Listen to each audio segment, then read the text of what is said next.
Hello friends, তোমাদের সকলকে আমার চ্যানেলে স্বাগত।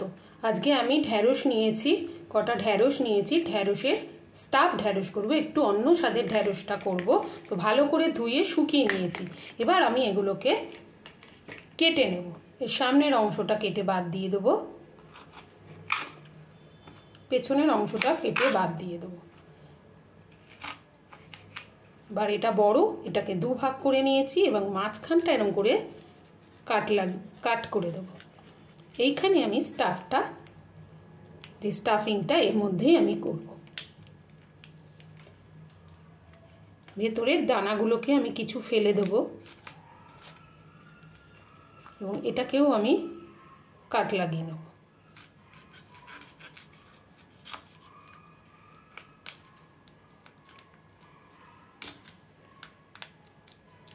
ঢ্যাঁড়স, পুরভরা ঢ্যাঁড়স খেতে খুবই টেস্টি। এইভাবে আমি সবগুলোকে করে নেব। সামনের অংশটা বাদ দেব, পেছনের অংশটা বাদ দেব, দিয়ে মাঝখান থেকে এরকম চিড়ে নেব। ভেতরের কিছু দানাগুলোকে আমি ফেলে দেব। এইভাবে আমি সবগুলো তৈরি করে নিই। সব ঢ্যাঁড়সগুলোকে আমি এইভাবে কাট লাগিয়ে এরকম করে নিয়েছি। এর মধ্যে আমি পুরগুলোকে ভরবো। তো পুর কিভাবে ভরবো, কিভাবে পুরটা তৈরি করব, চলো এখন দেখে নেওয়া যাক। একটা প্যান বসিয়ে দিয়েছি, প্যানটাকে গরম করে নিয়েছি। এর মধ্যে দেব 3 চামচ মতন বেসন। 3 চামচ বেসন দেব। এবার এটাকে খুব হালকা করে ভেজে নেব, 2-1 মিনিট ভেজে নেব। লাল করব না, জাস্ট একটু ফ্রাই করে নেব। এই বেসনটা পুরের মধ্যে দিলে কিন্তু খুবই টেস্টি হয় এবং যখন আমরা ভাজবো তখন কিন্তু পুরগুলো বেরিয়ে যাবে না। বেসন দেওয়ার জন্যে পুরগুলো ভেতরেই থাকবে, বাইরে বেরিয়ে আসবে না ভাজার সময়। তো এটাকে আমি একটু ভেজে নিই। ভাজা হয়ে গেছে, এবার আমি ফ্লেম বন্ধ করে দেবো। এবার প্যানটা গরম আছে, এর মধ্যে আমি একে একে মশলা মেশাবো। এর মধ্যে দেব 1/2 চামচ মৌরিকে আমি ভেজে গুঁড়ো করে রেখেছিলাম, সেটা দিয়ে দেবো। 6-7টা রসুনকে আমি থেতো করে রেখেছিলাম, সেইটা অ্যাড করলাম। আর দেব 1 চামচ কাশ্মীরি লঙ্কার গুঁড়ো, তোমরা ঝাল লঙ্কার গুঁড়োও দিতে পারো। আর দেব 1 চামচ ভরে ধনের গুঁড়ো। আর দেব 1 চামচ হলুদের গুঁড়ো। 1 চামচ দেব হলুদের গুঁড়ো। এবার এগুলোকে একটু মিশিয়ে দেবো। এর মধ্যে তোমরা আমচুর পাউডারও দিতে পারো, তো আমি আমচুর পাউডার দেব না। আমি এর মধ্যে অ্যাড করব 1/2 চামচ দেব গরম মশলার গুঁড়ো। ভালো করে এগুলোকে মিশিয়ে দেবো। প্যানটা গরম আছে, এর মধ্যেই আমরা এরকমভাবে মিশিয়ে নেব। এর মধ্যেই তোমরা আমচুর পাউডারটা দিয়ে দিতে পারো। এবার আমি এই মশলাটাকে একটা পাত্রে ঢেলে নেব। এবার মশলাটাকে আমি একটা পাত্রের মধ্যে ঢেলে নিচ্ছি।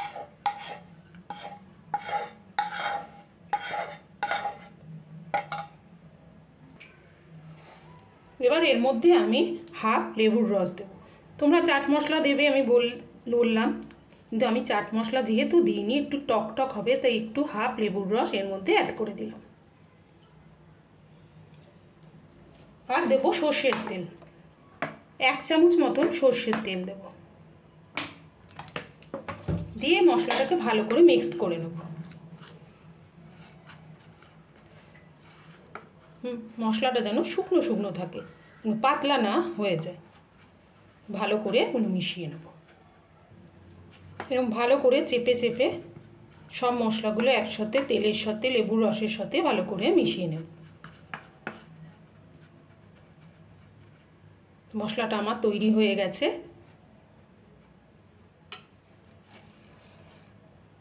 এবার ঢ্যাঁড়সগুলোর মধ্যে আমি পুরগুলোকে এরকম হাত দিয়ে চেপে চেপে ভেতরে ঢুকিয়ে দেব।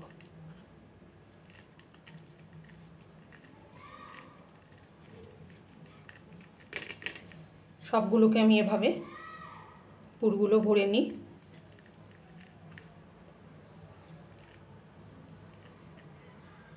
এই পুর ভরা ঢ্যাঁড়স খুবই টেস্টি, একটু নতুন ধরনের একটা আইটেম। অনেক রকমের আমরা ঢ্যাঁড়স ভাজা খেয়েছি, কিন্তু এইভাবে করে খেলে খুবই ভালো লাগে। লুচি, পরোটা, ভাত সব কিছুর সঙ্গে দেখবে এটা খুবই টেস্টি লাগে। এবার এইভাবে আমি সবগুলোকে ভরে নিই। সব ঢ্যাঁড়সের মধ্যে আমার পুর ভরা হয়ে গেছে। এইটুকুনি মশলা আমার বেঁচেছে। এই মশলাটা আমি কি করব তোমরা দেখতে থাকো। এটা ফেলে দেবো না, এটা আমরা কাজে লাগিয়ে নেব। তো এখন আমি একটা প্যান বসিয়ে নিই। একটা প্যান বসিয়েছি, এর মধ্যে আমি 2 চামচ মতন সর্ষের তেল। সর্ষের তেলে এটা বেশি ভালো হয়। 2 চামচ সর্ষের তেল দিলাম। তেলটা একটু গরম হোক। এর মধ্যে দেব গোটা জিরে। তোমরা এর মধ্যে হিংও অ্যাড করতে পারো।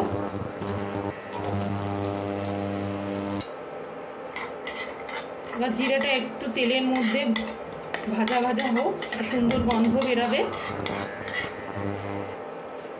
জিরেটা ভাজা হয়ে গেছে। এবার আমি একে একে একটা করে ঢ্যাঁড়স এর মধ্যে তেলের মধ্যে দিয়ে দেব।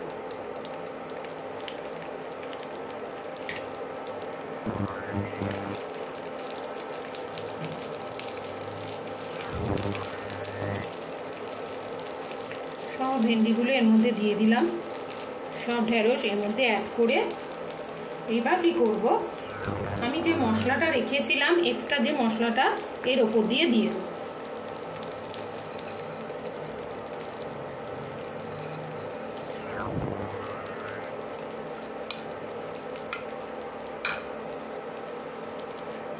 এবার এটাকে একটু নাড়িয়ে দেব।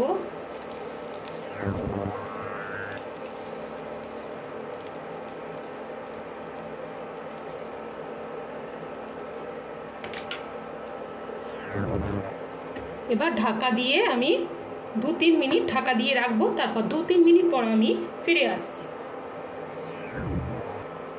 2-3 মিনিট হয়ে গেছে, আমি আবার ঢাকনাটা তুলে দিলাম। তুলে এগুলোকে একটু উল্টো দিক করে দেব, অপোজিট পিট করে দেব। এই রান্নাটা কিন্তু লো টু মিডিয়াম ফ্লেমেই হবে। অপোজিট পিট করে দিচ্ছি সব কটাকেই।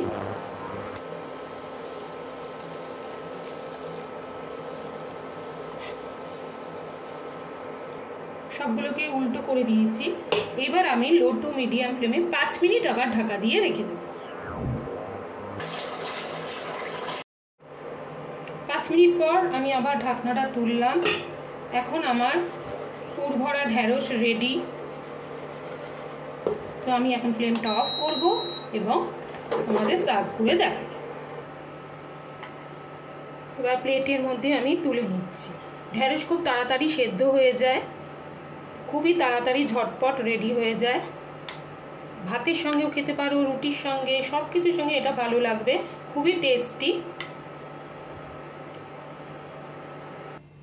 তোমরা দেখলে যে আমি কিভাবে ঢ্যাঁড়সটাকে কাট করে মাঝখান থেকে চিড়ে কিভাবে আমরা পুর ভরেছি, কি কি মশলা অ্যাড করেছি তোমরা দেখতেই পেয়েছো। খুব সহজভাবেই এটা রেডি হয়ে যাবে। তোমরাও ঠিক এইভাবেই তোমরা পুর ভরা ঢ্যাঁড়স তৈরি করে নিতে পারো। তো দেখতেই পাচ্ছ। তাহলে তোমাদের আজকের এই রেসিপিটা যদি ভালো লেগে থাকে ঢ্যাঁড়সের, তাহলে তোমরা লাইক করো, শেয়ার করো, কমেন্ট করো। আর আমার চ্যানেলে যারা নতুন বন্ধু আছো আমার চ্যানেলটাকে সাবস্ক্রাইব করে দিও। আমার ভালো লাগবে। তোমাদের সাথে দেখা হবে নেক্সট কোনো ভিডিওতে। বাই।